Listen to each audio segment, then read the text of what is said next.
बंद दीवारों के पीछे वो चीखती और चिल्लाती रही, लेकिन किसी को उसका आवाज सुनाई नहीं दिया। रहम की भीख मांगती रही, आखिरी सांसों तक लड़ती रही। ना वो कम कपड़े पहने थे और ना ही आधी रात में घर से निकली थी तो बस गर्दन में जान बचाने वाली आला। जी, हम बात कर रहे हैं कोलकाता रेप और मर्डर केस की, जहां एक ट्रेनी डॉक्टर की पहले रेप किया, उसके बाद उसकी हत्या की गई। हैवानियत की ये कहानी, चलिए जानते हैं क्या है पूरी, और इस केस में सीबीआई ने कौन कौन से नए खुलासे किए, कौन है इस केस के मेन मास्टरमाइंड। आगे बढ़ने से पहले अगर आप हमारे चैनल पर नए हैं तो चैनल को सब्सक्राइब जरूर कर लें। 9 अगस्त 2024 की सुबह 9:30 में एक जूनियर डॉक्टर की बेसुध और काफी खराब स्थिति में बॉडी मिली। इसके बाद ताला पुलिस स्टेशन में फोन किया गया। दोपहर करीब 3:40 आरजीकर अस्पताल के एमएसबीपी ने ताला पुलिस स्टेशन प्रभारी को एक बंद लिफाफे में गोपनीय पत्र दिया, जिसमें एक शव मिलने के बारे में एफआईआर दर्ज करने के लिए कहा गया। शाम तक कोलकाता पुलिस की फोरेंसिक टीम ने घटना स्थल से 40 चीजें सबूत के तौर पर जब्त। इसके बाद रात 11:45 में पीड़िता के माता पिता के रेप और हत्या की धाराएं जोड़ते हुए एक प्राथमिकी दर्ज कराई। पुलिस ने तो पहले इसे आत्महत्या घोषित कर दिया था। जब उसका पोस्टमार्टम किया गया तो पता चला कि पहले लेडी डॉक्टर के साथ जाती की और उसके बाद उसकी हत्या की। यह घटना पश्चिम बंगाल के कोलकाता के RG Kar medical college and hospital की है। देश भर में इसके विरोध में जमकर लोग प्रदर्शन कर रहे हैं। डॉक्टर और मेडिकल स्टूडेंट सड़कों पर उतर गए हैं। हालांकि इस केस के मुख्य आरोपी संजय रॉय को पुलिस ने गिरफ्तार भी कर लिया। संजय के बयान काफी बड़े खुलासे भी किए और ये भी बताया कि कैसे डॉक्टर बिटिया के साथ दरिंदगी। शक के घेरे में कॉलेज के पूर्व प्रिंसिपल संदीप घोष भी आ रहे हैं। इसके बहुत सारे वजह भी है। इस पर पहले से ही अंग और देह व्यापार का आरोप लग चुका है। ये लावारिस लाश को प्राइवेट कॉलेज में बेच देते थे और ये स्टूडेंट को पहले फेल कर देते, फिर उसे पास करने के लिए उनसे पैसे लेता। उसने कुछ सीनियर स्टूडेंट को अपने साथ रखा था जो स्टूडेंट से पैसे वसूलते और उन्हें शराब भी पिलाते। वारदात के दिन डॉक्टर के पिता को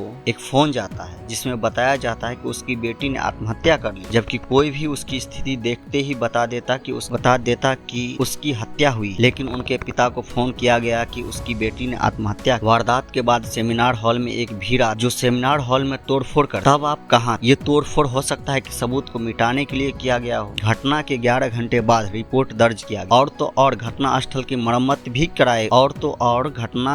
मरम्मत भी कराए। इतनी वजह काफी थी पूर्व प्रिंसिपल संदीप घोष पर शक जाने। 9 अगस्त वारदात के दिन क्या हुआ विगतवार जानते हैं। प्रीता और 2 फर्स्ट ईयर के छात्र अर्का और सौमित रात के 12 बजे साथ में डिनर करते हैं। उसके बाद वे सब सेमिनार रूम में गए और 1:30 से लेकर 2 बजे तक रहे और नीरज चोपड़ा का जेवलिन फाइनल देख। सेमिनार हॉल के सामने स्लीप रूम है जहां डॉक्टर्स आराम कर। अलका और सौमित्र स्लीप रूम में आराम करने के लिए चले गए और प्रीता सेमिनार रूम में ही आराम करने। गुलाम 2:45 में तीसरी मंजिल पर जाने की बात, जबकि शुभदीप ने कहा कि वो इंटर्न रूम में था। तीनों room seminar hall, sleep room, intern room तीसरी मंजिल पर एक दूसरे के पास है। इसलिए सवाल उठ रहे हैं कि 4 डॉक्टरों में किसी ने भी कुछ नहीं देखा या सुना कि उस सेमिनार हॉल में क्या हुआ। इसलिए सीबीआई ने कोर्ट से पॉलीग्राफ टेस्ट की इजाजत मांगी और उसकी मंजूरी भी मिल गई। सीबीआई 7 लोगों से पॉलीग्राफ टेस्ट करेगी। ये पॉलीग्राफ टेस्ट क्या है? पॉलीग्राफ टेस्ट में एक अभियुक्त के बॉडी पर मशीन लगाया जाता है और उसके बाद उससे सवाल पूछे जाते हैं। मशीन बॉडी की गतिविधि को निरीक्षण कर झूठ और सच का पता लगा। कोलकाता पुलिस ने घटना के अगले दिन ही संजय रॉय को गिरफ्तार कर लिया। कोलकाता पुलिस संजय रॉय को गिरफ्तार करने के बाद इस केस को जितना ओपन एंड शट के समझ रहे उतना सीबीआई को नहीं लग रहा। कोलकाता पुलिस के मुताबिक संजय रॉय मुख्य आरोपी, लेकिन सीबीआई इस केस के तह तक पहुंचने के लिए 7 लोगों का पॉलीग्राफ टेस्ट कराने जा रही है। कोलकाता पुलिस को घटना स्थल पर एक ब्लूटूथ मिलता है जिसके जरिए ही संजय रॉय को गिरफ्तार। सीबीआई के पास बड़ी चुनौती ये है उन्हें कोलकाता पुलिस से जो सबूत मिले हैं उसी से काम करना है, जैसे पीड़िता से लिए गए डीएनए सैंपल और पोस्टमार्टम के रिपोर्ट, क्योंकि पीड़िता की लाश को पहले ही अंतिम संस्कार कर दिया गया है। सीबीआई के पास ना तो बॉडी है और ना ही घटना स्थल से मिले सबूत। ऐसे में सीबीआई क्या कर पाती है? इस घटना के मुख्य आरोपी संजय रॉय ने अपने बयान में बताया कि वह निर्दोष है, उसे फंसाया गया है, इसलिए वह पॉलीग्राफ टेस्ट के लिए भी राजी हो गए। अब देखना यह है कि सीबीआई कौन कौन से तकनीक का इस्तेमाल करता है सच को सामने लाने के। लेकिन संजय के दोस्त का कहना तो इसके बिल्कुल उल्टा है। उसके दोस्त का कहना है कि वह शराब पीने के बाद वह हैवान हो जाता, उसके सामने माँ है या बहन है किसी को नहीं पहचानता। उसकी 4 शादी भी हुआ है। अब जानते हैं इस मेडिकल कॉलेज के क्राइम हिस्ट्री के बारे में। यह पहली बार नहीं है कि आरजीकर मेडिकल कॉलेज में कोई हत्या हुई है। इससे पहले भी कई ऐसी घटना हो चुकी ऐसी घटनाओं को लेकर इस मेडिकल कॉलेज का करीब 23 साल का पुराना लंबा इतिहास। इतना ही नहीं, आरजीकर मेडिकल कॉलेज में पोर्नोग्राफी होने तक के आरोप लगे हैं। बताया जा रहा है यहाँ लाश के साथ पोर्नोग्राफी करते थे, फिर उस पर किसी जिंदा लड़की की चेहरा लगा देते रहे, लेकिन कभी भी पुलिस ने अच्छी तरह से मामले की जांच पड़ताल नहीं की। चलिए जानते हैं इस कॉलेज का crime history. RG Kar medical college में सबसे पहली ऐसी घटना साल 2001 में हुई। 25 अगस्त 2001 को एक मेडिकल स्टूडेंट का शव उसके हॉस्टल रूम में लटकता पाया गया। इस मेडिकल छात्र का नाम सौमित्र विश्वास था। उस वक्त छात्रों ने आरोप लगाया था कि सौमित्र की मौत आत्महत्या नहीं थी। इन छात्रों का आरोप था कि हॉस्टल में पोर्नोग्राफी होती थी। उन्होंने बताया था कि यहाँ पर सेक्स वर्कर को लाकर शूटिंग की जाए। छात्रों के मुताबिक सौमित्र ने इनके खिलाफ आवाज उठानी चाहिए और उसके बाद उसे ठिकाने लगा। इस मामले में पुलिस पर भी काफी आरोप लगे। दूसरा केस साल 2003 में आरजीकर मेडिकल कॉलेज के हाउस स्टाफ ने सुसाइड कर लिया। उस व्यक्ति का नाम अरिजीत दत्ता था। उसकी उम्र 24 साल था। वह बीरभूम जिले के